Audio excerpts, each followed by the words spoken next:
What's going on, everybody? It's Tom. And it's Jamie. Welcome to the Chronicles of Podcast. The Chronicles of 2000 Trees, 2024. I'm Shannon Taylor from awakebutstillinbed.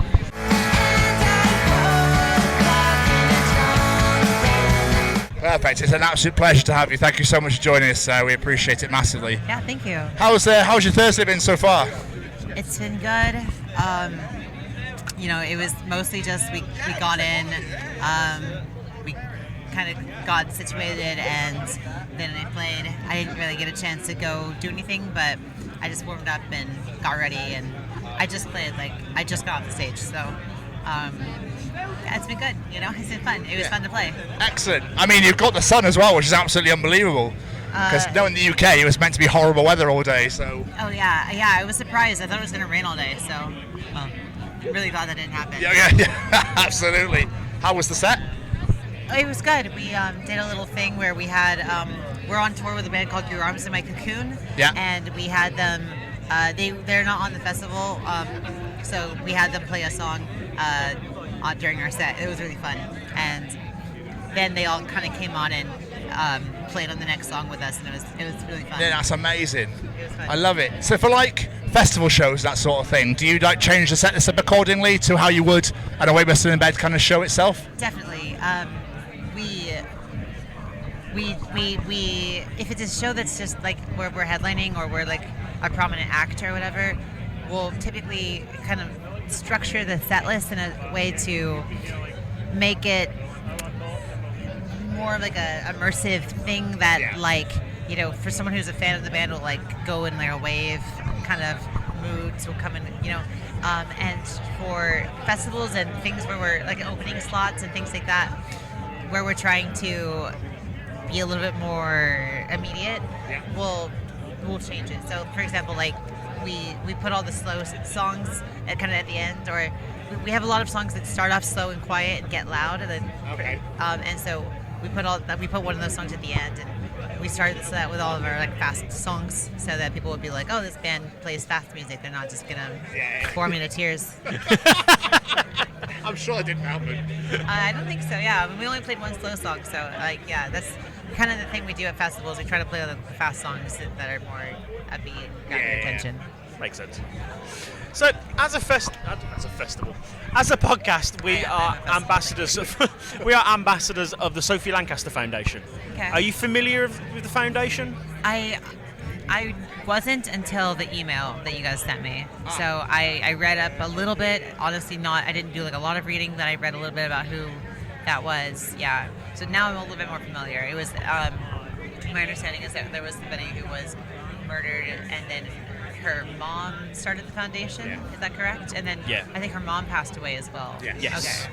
Yeah. Basically, Sophie was walking home from a night out with her boyfriend, and they were walking through a park, and they were attacked by 5 youths.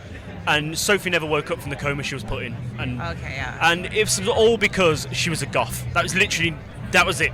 No other rhyme or reason. Just because she was a goth, she was different.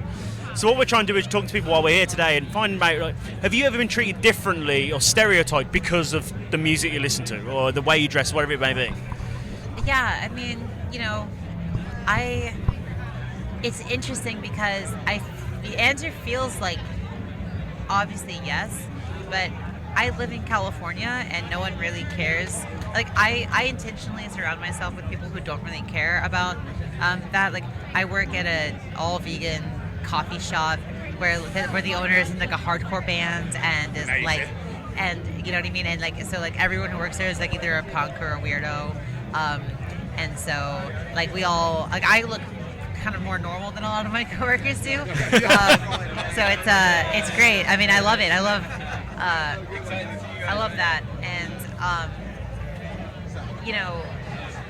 so I've sort of intentionally cultivated a space in my life, as an adult, where it's not a big thing that's a big problem.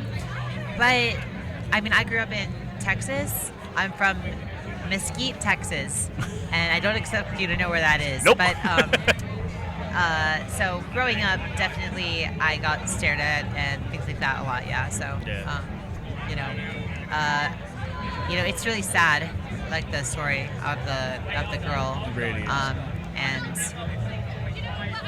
I don't know. I mean, like it's weird to me because I'm at a place in my life now where the clothes I wear feel kind of like not arbitrary because it's like a self-expression thing, but it doesn't feel like, I never feel like I'm like rebelling against anything. I kind of just feel like, oh, I like these clothes, but I'm kind of lucky to be in a place where that's the case. And I think other people don't, because I know I'm lucky because I wasn't always in that place. Like I was, I'm from a more conservative area where dressing differently was like a really big problem for people. So it's, and even though my family is like really pretty cool and they're not really they don't care that much, it is really funny when I go home to, my family, and we take family photos and like I stick out a lot compared to like everyone else in my family.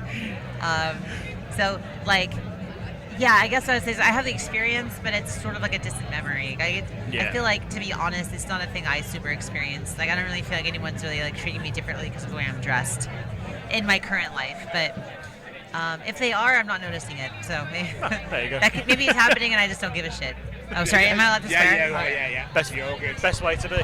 But looking back on life from when you were a kid or when it happened to Sophie back in 2007, do you think the world's got more accepting and a lot easier for people in this community now? I think so, yeah. I mean, I feel like I don't have obviously any kind of data or anything based on this, but like my subjective perception is that I see a lot more like punk adults than I used to.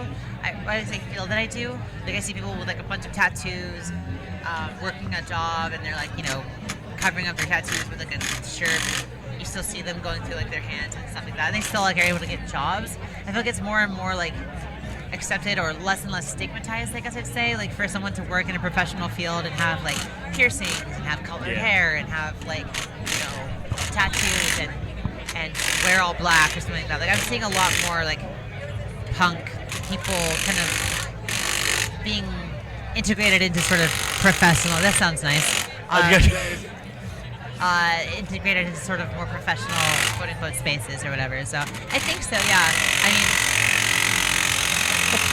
mean, the world has changed quite a bit since 2007. Yeah. I mean, I'm 32 years old, so I remember 2007 really well. I was a teenager, and I definitely feel like things are really different now. So good. That is what we want to hear. We're hoping it can be a more accepting place. That is what we're after here, really. Yeah. But taking it back to yourselves, you last released an album in October 23 now, I believe. Yeah. Is there new stuff on the way?